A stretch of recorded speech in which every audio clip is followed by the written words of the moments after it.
बिहार के एक छोटे से गांव परसा टोला में एक लड़का रहता था जिसका नाम अर्जुन था। गांव के लोग उसकी पहचान बस एक ही शब्द से करते थे, फेलियर। लोग उसे कमज़ोर मानते थे और कहते थे इससे कुछ नहीं होगा। लेकिन आज उसी गांव में वह एक सरकारी स्कूल में टीचर बन चुका है। वो बच्चों को रोज़ यह सिखाता है, कमज़ोर वही होता है जो खुद से हार मान लेता है। यह कहानी है उस अर्जुन की जो कभी सबसे पीछे बैठा करता था, लेकिन आज मानसिक मजबूती की मिसाल बन चुका है। अर्जुन बचपन से ही बाकी बच्चों से थोड़ा अलग था। जब दूसरे बच्चे होमवर्क जल्दी करके खेलने चले जाते थे, तब अर्जुन अपनी कॉपी में सिर्फ पन्ने घूरता रह जाता था। उसके लिए क, ख, ग किसी पहेली से कम नहीं थे। गिनती करना उसके लिए किसी डरावने सपने जैसा था। शिक्षक अक्सर उसकी ओर देखकर कहते थे, इस लड़के से कुछ नहीं होगा, ये तो फेल होने के लिए ही पैदा हुआ है। उसके पिता उसे ताना मारते हुए कहते थे, हमारे खानदान में कभी कोई इतना नालायक नहीं हुआ। लेकिन सबसे ज्यादा तकलीफ अर्जुन को अपनी माँ की आंखों में दिखने वाली मायूसी से होती थी। वो कुछ नहीं कहती थी, पर उनकी खामोशी ही बहुत कुछ कह देती थी। कभी कभी शब्दों से ज्यादा असर खामोशी करती है, और अर्जुन उस खामोशी में रोज घुटता था। अर्जुन रात को छत पर लेटा रहता था और तारे देखते हुए सोचता, हे भगवान, जब तुमने सबको दिमाग दिया तो मेरा ही क्यों खाली छोड़ दिया। यह सोचने की आदत धीरे धीरे अर्जुन के आत्मविश्वास को अंदर से खत्म करने लगी थी। मनोविज्ञान में इसे नेगेटिव सेल्फ टॉक कहा जाता है, यानी खुद से ही बुरा बोलना। स्कूल में बच्चे उसका मजाक उड़ाते और उसे अबे फेलराज कहकर बुलाते। एक बार बोर्ड परीक्षा में वह 100 में से केवल 9 नंबर लेकर आया।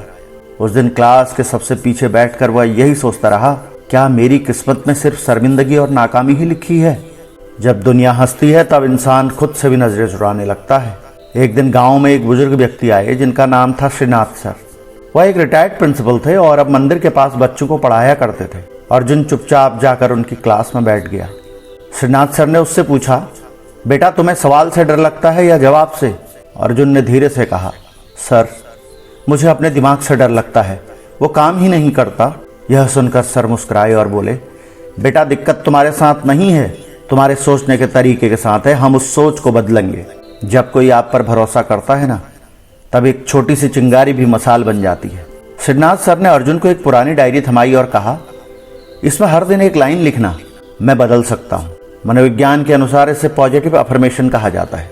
जब हम खुद से बार बार सकारात्मक बातें करते हैं तो हमारा दिमाग धीरे धीरे वैसा ही सोचने लगता है। शुरुआत में अर्जुन को यह सब अजीब लगता था, लेकिन धीरे धीरे उसका व्यवहार बदलने लगा। अब वह खुद से बातें करता था, पर बुरी नहीं, अच्छी बातें। जब हम खुद को समझने लगते हैं तब दुनिया भी हमें समझने लगती है। श्रीनाथ सर ने अर्जुन को मानसिक रूप से मजबूत बनाने के लिए सिर्फ पढ़ाई के लिए ही नहीं बल्कि सोचने के तरीके भी सिखाए। उन्होंने कहा, दिमाग एक खेत की तरह होता है, अगर तुम उसमें डर बोओगे तो डर ही उगेगा, लेकिन अगर तुम उम्मीद, मेहनत और विश्वास बोओगे तो जीत की फसल खिलेगी। अर्जुन को उन्होंने 5 मंत्र दिए जो आज भी उसकी जिंदगी का हिस्सा है। पहला मंत्र दिया माइंडफुलनेस।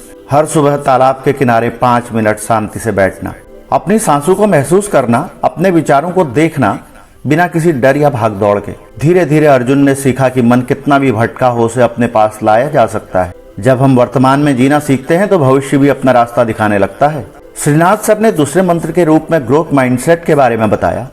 श्रीनाथ सर ने सिखाया, गलती होना बुरा नहीं, गलती से ना सीखना बुरा है। अब अर्जुन जब भी फेल होता वह कहता, मैं फेल हुआ हूं पर हमेशा के लिए नहीं, अगली बार बेहतर करूंगा। जो गिरने से नहीं डरता वही ऊंचा उड़ता है। तीसरे मंत्र के रूप में छोटे लक्ष्य बड़ी जीत के बारे में बताया। अर्जुन ने सीख लिया था कि बड़ी मंजिलें छोटे कदमों से ही मिलती हैं।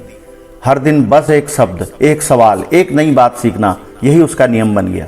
धीरे धीरे इन छोटी जीतों ने उसकी आत्मा में बड़ा भरोसा भर दिया। हर दिन 1% बेहतर बनो, साल में 365% बदल जाओगे। चौथे मंत्र के रूप में सेल्फ टॉक की सफाई, यानी कि जैसा सोचो वैसा बनो। पहले अर्जुन खुद से कहता था मैं बेवकूफ हूं, अब वह खुद से कहता मैं सीख रहा हूं और हर दिन बेहतर हो रहा हूं।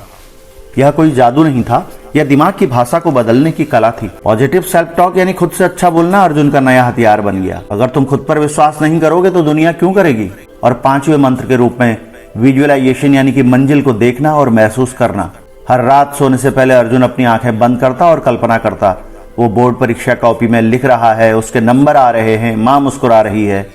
यह कल्पना उसके दिमाग में इतनी पक्की हो गई कि वह सच्चाई जैसा लगने लगा। मनोविज्ञान में इसे विजुअलाइजेशन कहते हैं। जब हम अपनी मंजिल को बार बार महसूस करते हैं तो दिमाग उस दिशा में काम करने लगता है।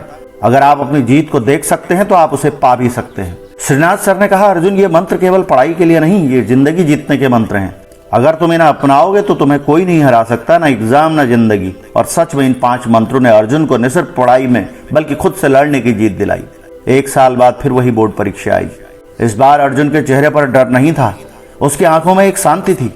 जब रिजल्ट आया तो उसने 60% अंक हासिल किए थे। गांव में हर कोई हैरान था, अर्जुन पास हो गया। वो अर्जुन जो 2 बार फेल हुआ था। उसके पिता की आंखों में पहली बार गर्व के आंसू थे और माँ ने पूरे गांव को मिठाई खिलाई। जब आप बदलते हैं ना, तब आपकी पूरी कहानी बदल जाती है। आज अर्जुन गांव के सरकारी स्कूल में एक अध्यापक है, लेकिन वह केवल किताबें नहीं पढ़ाता बल्कि बच्चों को खुद पर विश्वास करना सिखाता है। उसने स्कूल में एक दीवार बनाई है जिसे वह असफलताओं की दीवार कहता है। इस पर बच्चे अपनी सबसे बड़ी गलती लिखते हैं और फिर उस गलती को सीख में बदलते हैं। अर्जुन का मानना है, गलती करना गुनाह नहीं, गुनाह है उसे बार बार दोहराना। वह अब केवल शिक्षक नहीं है, वह आज सारे बच्चों के लिए एक उम्मीद बन चुका है। एक दिन उसकी क्लास में एक बच्चा गणित में फेल हो जाने के कारण रो रहा था। अर्जुन उसके पास गया, उसके कंधे पर हाथ रखा और कहा, तू जानता है मैं भी फेल हुआ था, लेकिन जब मैंने खुद को स्वीकार किया तभी दुनिया ने भी मुझे स्वीकार किया। हर बार गिरना हार नहीं है, हार तो तब होती है जब तुम उठने से इनकार कर दो। तो दोस्तों, अर्जुन की कहानी सिर्फ एक लड़के की नहीं है, यह हम सब की कहानी है। जब लोग कहें कि तुम कुछ नहीं कर सकते, तब तुम खुद से कहो, मैं कर सकता हूँ, मैं कर दिखाऊंगा। क्योंकि असली ताकत हमारे शरीर में नहीं, हमारे दिमाग और दिल में होती है। अगर अर्जुन की कहानी ने आपके दिल को छू लिया हो तो इस वीडियो को लाइक करें, शेयर करें और कमेंट करके बताएं कि आपकी जिंदगी का अर्जुन मोमेंट क्या था। और ऐसी ही प्रेरणादायक कहानियों के लिए हमारे चैनल को सब्सक्राइब करना ना भूलें।